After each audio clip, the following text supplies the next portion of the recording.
एक व्यक्तित्व की धनी थी। मम्मा विश्व की महारानी बनने वाली आत्मा थी, प्रथम आत्मा थी। जैसे ब्रह्मा बाबा श्री कृष्ण बनने वाली आत्मा, तो मम्मा राधे बनने वाली आत्मा। और मम्मा में वो सारे गुण थे जो एक देवी देवताओं में होते हैं, वो सारे गुण थे। लौकिक में तो मम्मा बड़ी फैशनेबल थी, लेकिन बाबा का बनने के बाद मम्मा ने एक झटके में ही सब कुछ छोड़ दिया। आप मम्मा का चित्र देखते हैं, सामने मम्मा का चित्र लगा हुआ है। ये युवा अवस्था का चित्र है। और युवा अवस्था में कोई आज सीधे पल्ले की साड़ी पहनता है? कोई नहीं पहनता है।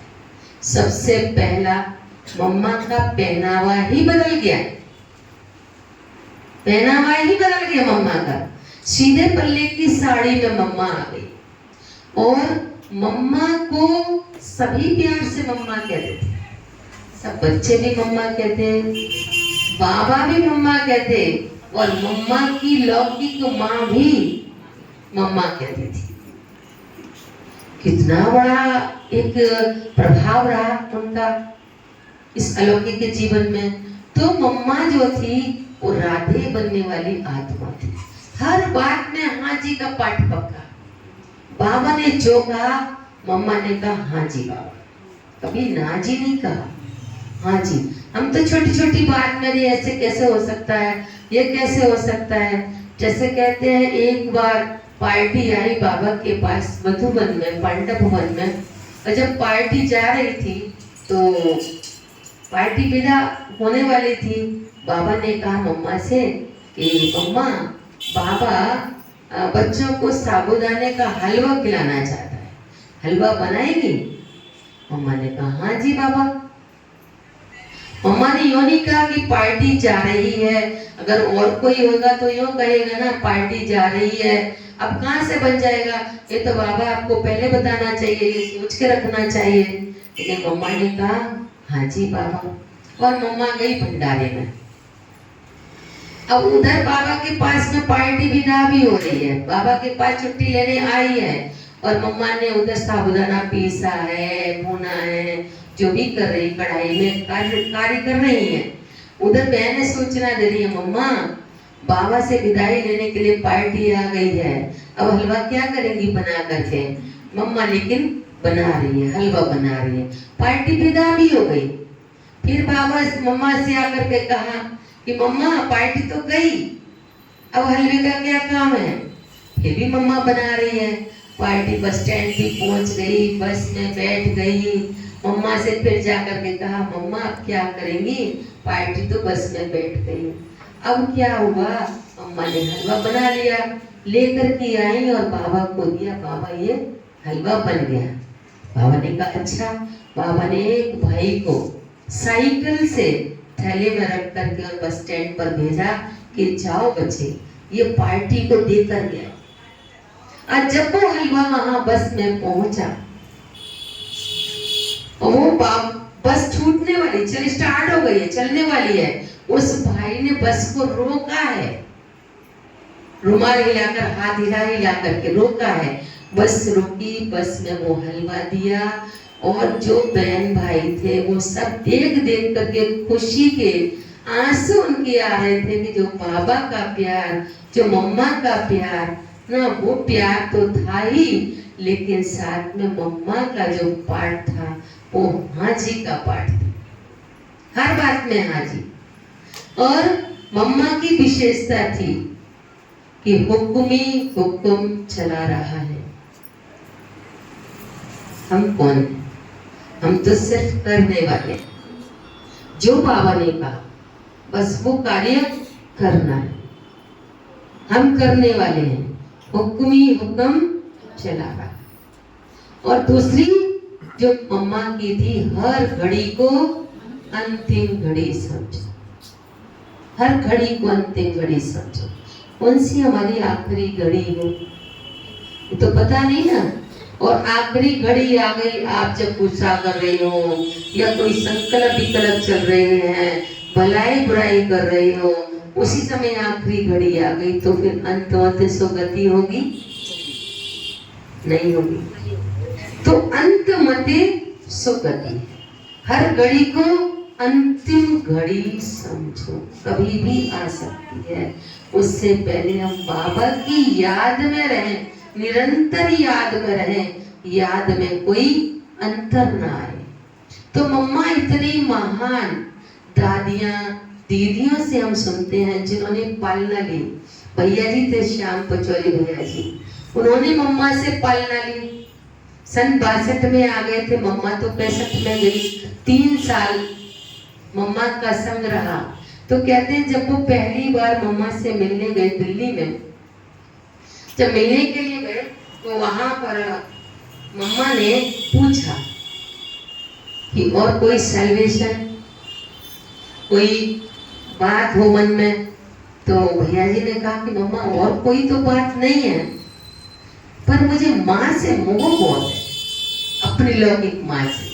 अपनी माँ को जीजी कहते थे वो, तो मुझे माँ से मोह बहुत है। तो मम्मा जो युवावस्था में थी, युवावस्था थी उस समय मम्मा जो कहती है सुनते ही उन्होंने कहा कि माँ से मोह बहुत है। तो मम्मा ने कहा कि माँ तो ये बैठी है। ऐसे हाथ जब किया मम्मा ने और ऐसे करके गले से लगा लिया, तो जो माँ की फीलिंग आई, जो अनुभव में सुनाते थे, जो माँ की फीलिंग आई, उस दिन से अपनी लौकिक माँ से मोह टूट गया। बाबा कहते हैं प्यार तो सबसे करो, संबंधों से भी प्यार करो, पर मोह नहीं करो। तो कहते हो मोह टूट गया। उन्होंने जब शरीर भी छोड़ा था ना, तब भी नहीं आ पाए थे, क्योंकि वो कहीं मेला चल रहा था बाबा की सेवा का, उस सेवा में वो बिजी थे। फिर बाद में आए तो सेवा आए 2-3 दिन बाद, बहनें भी आई, भाई भी आए, प्रदर्शनी लगाई और ज्ञान भी सुनाया। तो कहने का भाव है मम्मा में इतनी आकर्षण, सर्व आकर्षणों से परे, उसके अंदर खुद इतनी आकर्षण कि जो भी सामने जाए वो मम्मा का हो जाए। वो मम्मा ऐसी थी। जैसे एक बार का अनुभव भैया जी से ही सुनते थे। भैया जी कहते थे कि बाबा जो अपना हिस्ट्री हॉल है ना, हिस्ट्री हॉल में 2 संदली पड़ी है, एक संदली ऐसे पड़ी है, एक संदली ऐसे पड़ी है, और ये गेट आने का है, इधर एक आने का है गेट है। तो उसमें 4 गेट बने हुए हैं, 2 पीछे बने हुए हैं और 2 आगे बने हुए हैं, और बीच में बाबा लगा हुआ है। पुराने चित्र भी है उसमें, कल्प वृक्ष वगैरह के लिए। तो जब पहले क्लास में बाबा बाद में आते थे, पहले मम्मा आती थी, क्योंकि मम्मा पहले तैयार करती थी बच्चों को, पूछती थी कुछ भी तो फिर बाबा को बताती, तो बाबा को उस अनुसार बाबा की वाणी भी चलती थी। तो भाई बहन बैठे थे, तो मम्मा ने पूछा कोई सैल्वेशन, तो भैया जी ने हाथ उठा दिया। इच्छा तो सबकी थी पर हिम्मत नहीं थी सबकी, तो हाथ उठा दिया। मम्मा ने कहा हाँ बोलो। कि मम्मा वैसे तो कोई परेशानी नहीं है, सब ठीक है, पर दिल है हम सबका कि बाबा मम्मा के साथ हम रास करें। सत्युग में जो रास होगा वो वहाँ होगा, लेकिन हम यहाँ बाबा मम्मा के साथ रास करें। मम्मा ने कहा कि मैं कह तो दूंगी बाबा को, अगर बाबा ने डांट लगाई तो तुम सुनना। तो भैया जी ने कहा कि तेरे फूलों से भी प्यार, तेरे कांटों से भी प्यार, हम तो तुझ पर हैं बलिहार।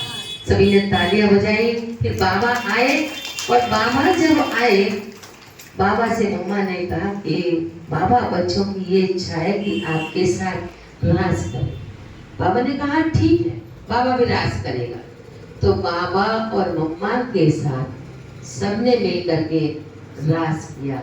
तो ये हम दीदियों से, दादियों से, वरिष्ठ भाइयों से हम मम्मा के साथ के अनुभव सुनते हैं कि मम्मा कैसी थी, मम्मा के क्या गुण थे, जो अभी भी हम रोज सुन रहे हैं। कितनी सरलता थी, कितनी मम्मा के अंदर एक इकोनॉमी का गुण था, एक एक्यूरेसी थी मम्मा के अंदर कि हर कार्य को समय पर करना, कोई करे ना करे लेकिन एक्यूरेसी के साथ खुद समय पर कार्य को करना। और बच्चों के काम भी मम्मा खुद ही कर देती थी। कई भाई बहन नहीं मानते थे कि हमारे साथ की तो है मम्मा, हम इनको मम्मा क्यों कहें, ओम राधे को हम मम्मा क्यों कहें, हमारे बराबर की तो हैं। तो बाबा ने सेवा दी तो बच्चे सब खेलने में लग गए कि बाद में कर लेंगे, खेल के बाद कर लेंगे। और मम्मा ने किया क्या किया कि सबके कार्य कर दिए। जिसको जो सेवा मिली थी ना उन सबकी सेवा भी कर दी और अपनी भी सेवा पूरी कर ली। बाबा ने आकर के देखा कि अच्छा आज तो बच्चों ने बड़ा अच्छा काम किया, सब बच्चों ने पूरी सेवा कर ली है और सब बच्चों की नजर नीची। मम्मा तो स्थिर थी क्योंकि गंभीरता की मूर्त थी मम्मा, सरलता की देवी थी, नम्रता का उनके अंदर गुण था। तो मम्मा तो स्थिर थी तो सबकी नजर नीची थी। तो एक ने कहा कि नहीं बाबा हमने नहीं किया, हम तो सब खेलने में थे, ये सारा कार्य मम्मा ने किया। उस दिन से जब बाबा ने समझाया तो सब बच्चे बाबा मम्मा को मम्मा उस दिन से कहने लगे। जो नहीं मानते थे, जो बराबर का मानते थे, वो भी मम्मा कहने लगे। तो ऐसी हमारी जो प्यारी मीठी मम्मा, जो हम मातेश्वरी के बीच बीच में मुरली में भी महावाक्य सुनते हैं, पीछे मुरली में लास्ट में आ जाते हैं कभी कभी मम्मा के महावाक्य। वास्तव में मम्मा के क्या, बाबा के जो गुण थे, बाबा जो सागर है, उस सागर को जैसे मम्मा ने पूरा ही हक कर लिया था और उसके रत्न मम्मा निकालती थी, उसके रत्नों को मम्मा निकालती थी। तो ऐसे जो रत्न है, जो मम्मा की आज भी हमने वाणी सुनी, उसको हमें अपने जीवन में उतारना है और मम्मा जैसे गुणों को अपने आप में धारण करना है। जैसे अभी हमारी सीमा बहन ने प्रतिज्ञा करी ना, संकल्प कराया, कौन बनेगा कौन करेगा, तो मम्मा के समान बनना ही है। जैसे दिल का अब संकल्प यही है, बाबा तुम सा बनना ही है, बाबा तुम सा बनना ही है। बाबा जैसा कब बनेंगे, पहले माँ जैसा बन जाए। क्योंकि पहले क्या शब्द आता है, आज भी मुरली में, मम्मा की मुरली में था ना, कहते भी है ना, त्वमेव माता च पिता त्वमेव। तो पहले शब्द क्या आता है, माँ शब्द। तो माता और पिता, बाबा से सारे संबंध हैं। तो मम्मा को फॉलो करना है, बाबा को फॉलो किया